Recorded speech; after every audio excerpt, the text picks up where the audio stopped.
to the 2016 U.S. Olympic Marathon Trials. And so Mayor Garcetti sends them on their way.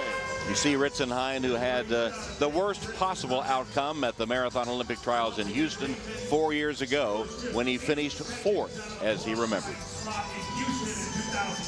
Being 4th in the 2012 Olympic Trials Marathon was crushing, heartbreaking. It was 8 seconds only. It was like nothing in a marathon. So looking back now, I feel blessed to be able to be back here again and to have made the team in the 10,000, but to actually have a really good shot to make it again here. It's given me a lot of motivation, and coming into this, I mean, all my mental energy has been into this race, and it's really kept me going over the last couple of years, and so I plan to hopefully put it all the way out, everything on the course, and just do whatever I can to try to make that 4th team. You know, he's another great veteran at age 33. He's seen and done it all. A little bit of a scare for him. He got a stiff neck a couple of days ago, and when we talked to him yesterday, he was still feeling the effects of that. Don't see any evidence of that at the moment. And talk about a reaction to what was a personal failure with that 4th place finish. He had not run track for several years, but he wanted to make the game, so he had to start focusing on running the 10K at the Olympic trials in 2012 on very short notice. He started working towards it over the months leading up to the games, but then he didn't have a qualifying time, so he not only had to finish in the top 3, he had to make sure the race was fast enough to get the qualifying time. But then it was windy and cold that night. You guys might remember that. Yes. Yet he did it, and he's really satisfied. He considers that one of the greatest performances of his career. Dathan Ritzenhein leading at the moment. And they're on their way, 205 of them. And there's Kara Goucher, also in this leading group. Yeah, I think I said earlier that Kara is 34. She's actually 37, so I did her an injustice in a way because she probably would appreciate that. Well, she stayed focused for many, many years, but you know, she is one of the athletes who made the team in 2012. She's a 2:24 performer. She's a distance running icon, of course, away from the track. She has a huge profile as well. She's been great for many, many years, won NCAA titles at cross country and 3,000 and 5,000.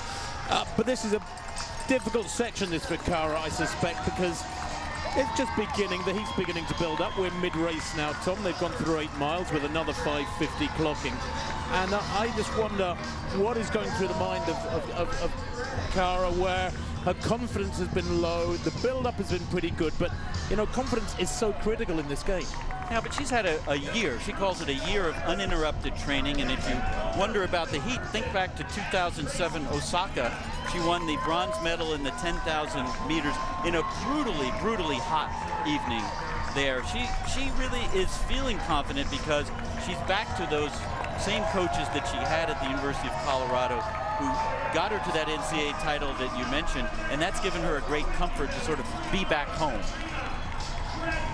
By the way, one of her training partners for occasional speed work is Jenny Simpson, the world champion at 1,500 meters. Doesn't get much better than that. Right. There she is, Kara Goucher.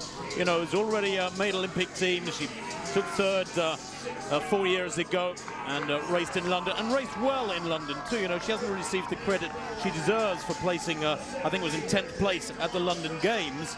But Kara here coming back from an area, a zone where many people say you don't come back from that. You know, she's 37. She had a dreadful run in New York 2014. A lot of soul searching with her coaches whether or not she'd come back into the sport, stick with it. And she has, and she's got herself in great shape. And I think a lot of pundits of the sport have written her off, Craig, and will be surprised at the strength of this run. And here comes Kara Goucher. She will finish in 4th place. Just missed making the team. Yeah, Luke Puskredra will be absorbing that 4th place now from the men's race. And Kara, she's back though. She's back. That's the good news she's got to take from this 4th place. Linden embracing Goucher, 2nd and 4th place finishers. And now Amy Craig, the champion, comes over to greet her as well.